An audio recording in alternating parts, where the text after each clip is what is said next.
Can these towns really be that bad? So, like, you really shouldn't stop there, like, under any circumstances. Like, you should just drive on past. Like, really? Like, I would have thought by now, these kind of towns wouldn't exist anymore. But evidently there still are towns like that. I think some of them are called sundown towns. People have told me in comments before, like when I plan on coming to America and doing a proper road trip, to like avoid certain towns because they could be sundown towns. Like, do those still exist? When you drive across America, some dangers are not marked on any sign. You are cruising down a 2-lane highway, the sun is dipping below the horizon, and your gas light flickers on. The nearest town looks peaceful enough: rows of quiet porches, a sleepy main street, maybe even a historic town square. But in these places, silence is not a sign of peace. It is a warning. We tend to think danger is loud, the sirens in Chicago, the headlines in Detroit. But the real nightmares often come from places you have never heard of. Small towns torn apart by economic collapse and generational trauma, where stopping at a gas station becomes a calculated risk. From the rusting industrial skeletons of Bessemer to the art-filled shadows of Taos, we are counting down 10 towns so volatile that do not stop is not just advice, it is a survival strategy. Oh my By the God. time we reach number 1, you will realize that a town name can be its greatest lie. Number 10, Bogalusa, Louisiana. The prophecy in a name. Bogalusa sits in the pine forests of southeastern Louisiana, less than an hour from the Mississippi state line. The name translates to dark water in Choctaw, and it feels prophetic. Beneath the southern charm of the pine forests lies a landscape defined by economic collapse. Bogalusa was once a company town built around a massive paper mill that employed most of the population. When the mill downsized and lost its role as the town's primary economic engine, the local economy unraveled. What followed wasn't renewal, but prolonged stagnation. Today, Bogalusa combines a poverty rate of 31%, a per capita income barely clearing $20,000, Wow. and violent crime rates exceeding 1,100 incidents per 100,000 residents, more than 3 times the national average. It has earned a grim nickname among locals, Bogalusa. Locals do not describe Bogalusa as chaotic. They describe it as tense. Gas stations close early. Many operate behind heavy security bars and reinforced storefronts, or sit completely abandoned. At night, large parts of the town go dark, not because of curfews, but because there is no reason to stay open. This is not a place where danger announces itself loudly. It is a place where opportunity quietly disappeared and nothing meaningful replaced it. Oh my God. Wow, this place sounds terrifying. Like, any Americans, any of you guys who have been there, like lived there maybe, like, is it really like that? Like, that description just made it sound like somewhere like out of a movie. Number 9, Tulia, Texas. When the law becomes the threat. Tulia sits on the high plains of the Texas Panhandle, surrounded by farmland and open sky.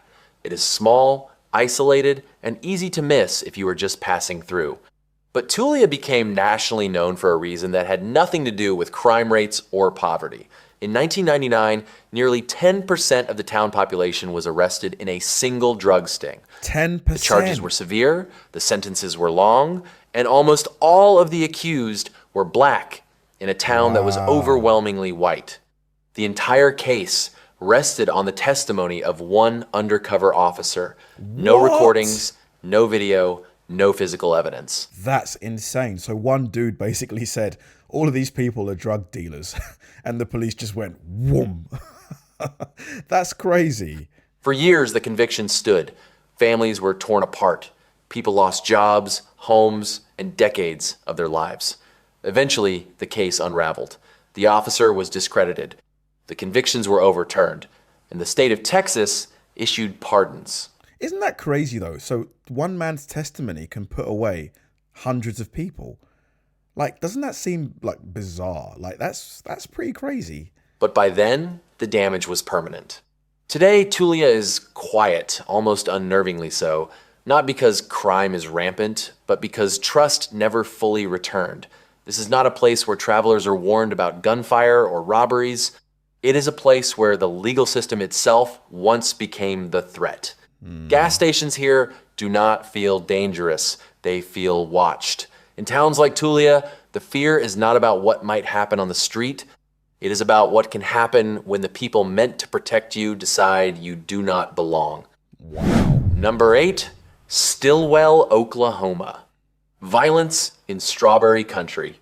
Stilwell calls itself the strawberry capital of the world. This is a town of fewer than 4,000 people that markets itself as an adorable, fruit-filled slice of Americana. But look past the annual festival brochures, and you will find enough violent crime to keep a CSI team busy year-round. In 2023, the town violent crime rate was over 5 times higher than the national average, 1,400 incidents per 100,000 people, with a poverty rate soaring over 40%. This is what happens when you gut social services and ignore economic decay for decades. Crime blooms faster than the fruit. Stilwell sits in Adair County, one of the poorest regions in the state, plagued by a complex history of neglect and broken promises.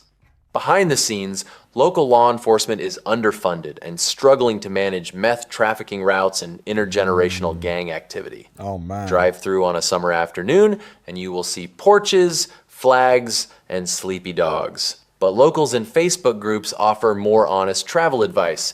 Do not stop. Do not even slow down. It is the ultimate American small-town paradox charm up front and total chaos behind the curtain.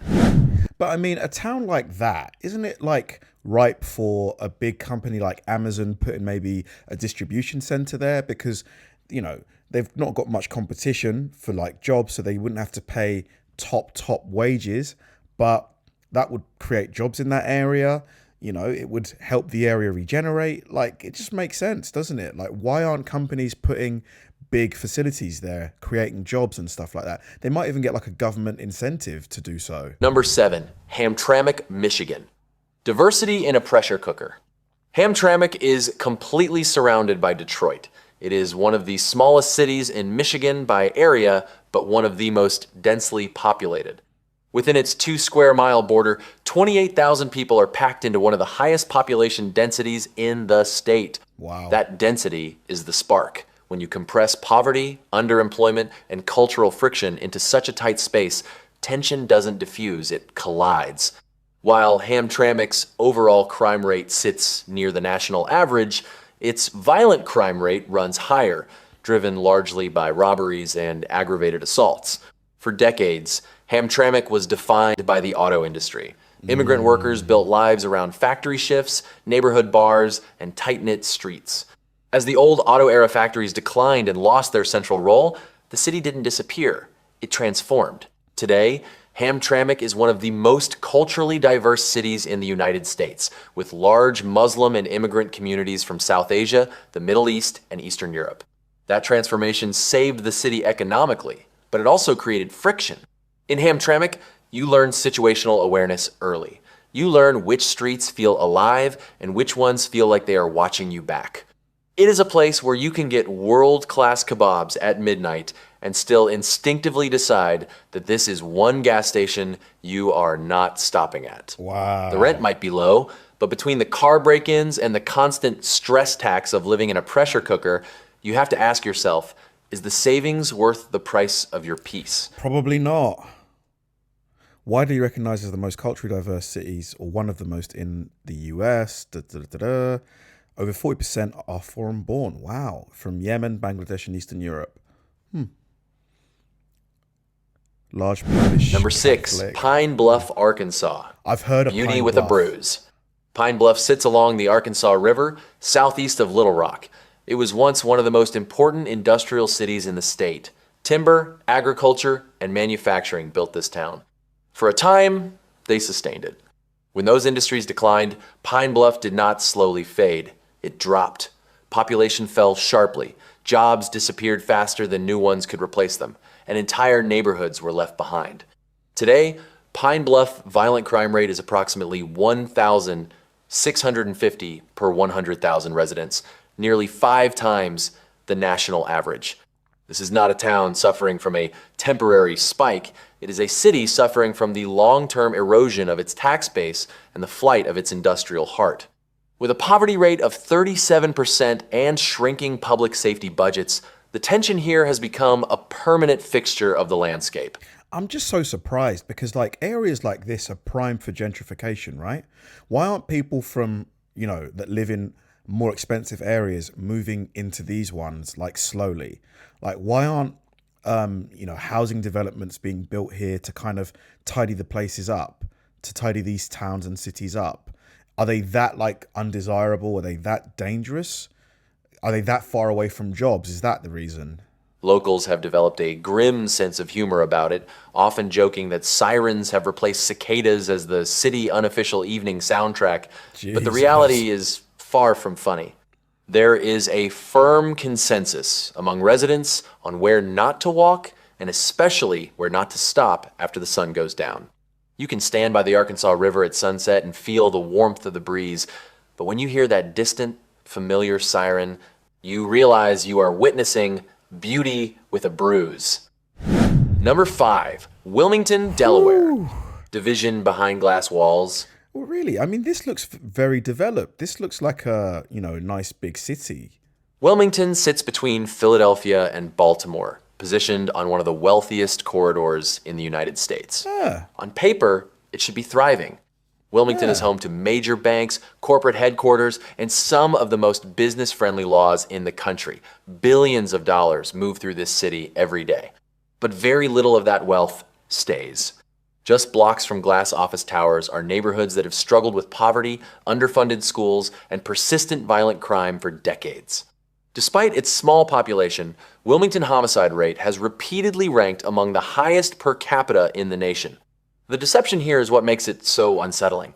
You can stand in the shadow of $1 billion banking headquarters and be less than a mile away from streets where the violent crime rate has historically tripled the national average. Wow. In What causes the violent crime rate to be high in these areas? Like, aside from the obvious, like, poverty thing, but there's poor areas where the violent crime rate isn't that high.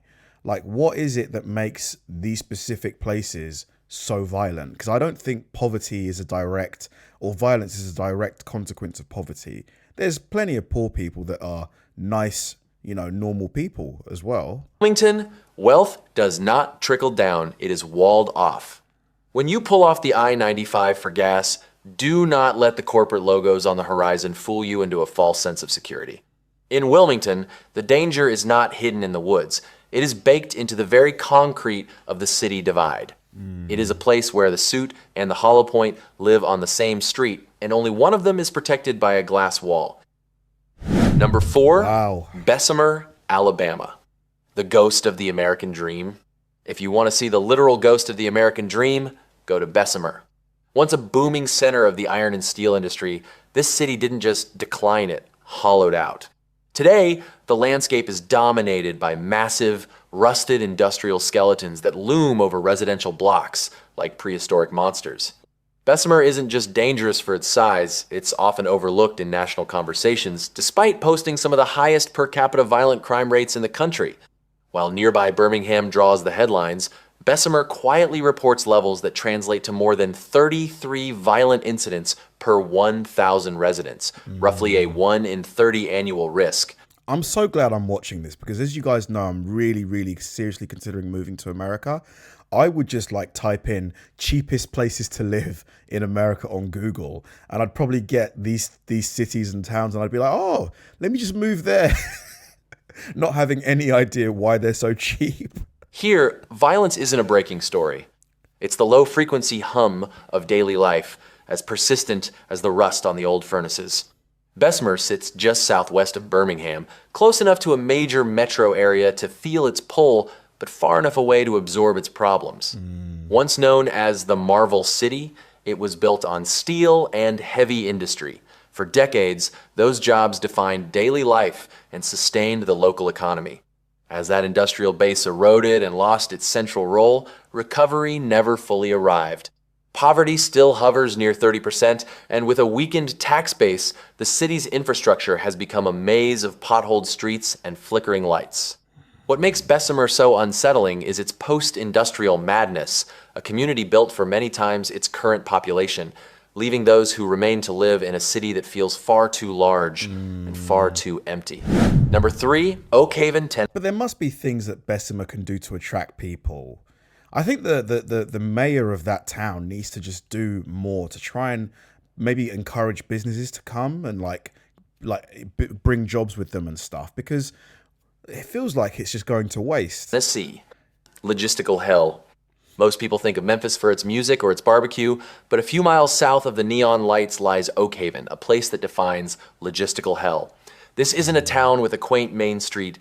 It's a neighborhood literally trapped between the world's busiest cargo airport and a sprawling network of interstate truck routes.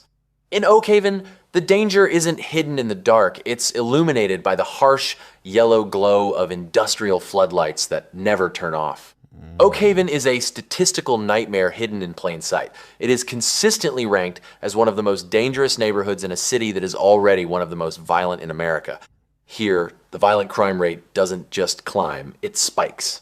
We are looking at a community where poverty sits at nearly 30%, and the infrastructure is designed for moving freight, not for protecting people. The transition from a shipping hub to a crime scene happens in the blink of an eye.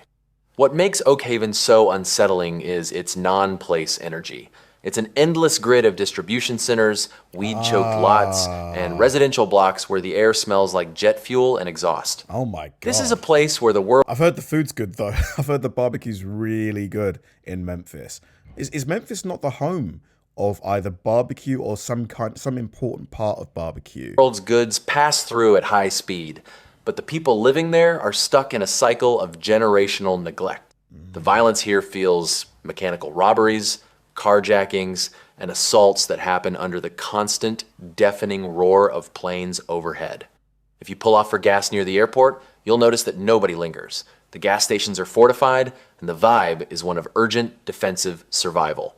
It's a place where the constant noise of the world moving past you only highlights how forgotten you are. In Oak Haven, you aren't just in a dangerous neighborhood, you're in the gears of a machine that doesn't care if you get caught in the teeth. Keep your engine running and your eyes on the mirror. In Oak Haven, the only thing moving faster than the cargo is the risk. Jeez. Wow, so you basically just have to keep your head on a swivel. Oh, I mean, you just wouldn't want to be in an area like that, right? If it's really that bad, if it's truly you kind of have to sleep with one eye open. Number 2, Miami, Arizona. A false promise in the desert. Miami, Arizona is not what the name suggests. There are no beaches, no palm trees, no ocean air. Miami sits in the high desert of eastern Arizona, surrounded by open-pit copper mines and steep, exposed hillsides. The town exists because of mining, and it has struggled because of it. When copper prices rise, Miami holds on. When they fall, the town contracts. Decades of extraction have left behind environmental damage, limited economic diversity, and a population that has steadily declined. Miami is small, but it doesn't feel simple. In this compact pocket of desert landscape, the city's overall crime rate is reported at roughly 56.5 incidents per 1,000 residents in a typical year. At the same time, Miami struggles with a poverty rate of about 32%, adding another layer of strain to a town with few economic buffers. This is not a violent place in the traditional sense. It is a disorienting one. Gas stations here don't feel unsafe. They feel out of place, isolated, underused, and serving a community that no longer knows what comes next. Miami makes this list not because of spectacle or chaos, but because it represents something more subtle than crime. It's the gap between a name and a reality, a reminder that branding, history, and hope don't always survive contact with economics. Why do people stay in areas like this? An area where, like he said, there's not a lot of prospects, it's fairly, one could say depressing maybe. Is it that they feel tied to that place? Maybe they've got family there, they grew up there. Because if there's not a lot of prospects, why wouldn't you move to a different area? Number 1, Taos, New Mexico. Systemic failure beneath beauty. Taos is often described as a refuge. For generations, artists, writers, and seekers have been coming here, drawn by the light, the landscape, and the promise of a different kind of life. On the surface, Taos looks successful. The galleries are full, the homes are expensive, and the town appears to have preserved its identity in a way few places have. But that version of Taos is not the one most people live in. This is not a city breaking down with violent statistics or chaos. But per capita, Taos is one of the most violent small towns in the entire Southwest. The violent crime rate here is roughly double the national average, and property crime, specifically burglary and theft, is a constant looming threat. What makes Taos the most dangerous stop on this list is the architecture of neglect. I mean, if you live in one of these towns or cities, you definitely would need like a firearm, right, for home defense, surely. If burglaries and things like that, home invasion risk is really high, it would just make sense to have something to defend yourself and your family. It is a town allergic to basic infrastructure, spotty lighting, fragmented police jurisdiction, and emergency response times that stretch dangerously thin because help is often miles away. Beneath the image is a deep economic divide. Wages lag far behind housing costs. Longtime residents are priced out of the communities they grew up in. Much of the surrounding population lives without reliable infrastructure, limited access to running water, electricity, or consistent employment. Taos is number one not because it is dangerous, but because it reveals something harder to confront. That even the most beautiful places can hide systems that no longer work for the people who call them home. When a town prioritizes its aesthetic over its stability, the gaps are filled by the desperate. Taos is proof that you can pay luxury prices for a lifestyle that requires you to lock your soul every time the sun goes down. These towns are not anomalies. They are mirrors. They reflect what happens when industry leaves, when the law fails, when wealth passes through without stopping. They show the other side of America, not the land of skyscrapers and opportunity, but of forgotten communities and broken promises.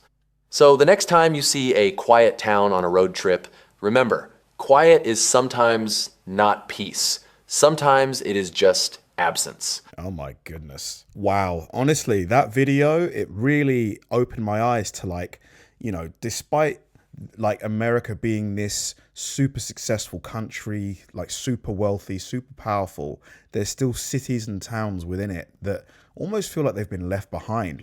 Looking at some of this video, it just felt like I was looking, at towns and cities maybe in the 70s and the 60s, with how sort of the infrastructure hadn't really been looked after and maintained. But then you go to a city like New York or San Francisco or somewhere like that, and it's just wow, some parts of it are just absolutely stunning. So just goes to show there's always going to be places within a country that just aren't really where you want to be. But there's a big but there. I want to know, because sometimes these videos aren't always accurate.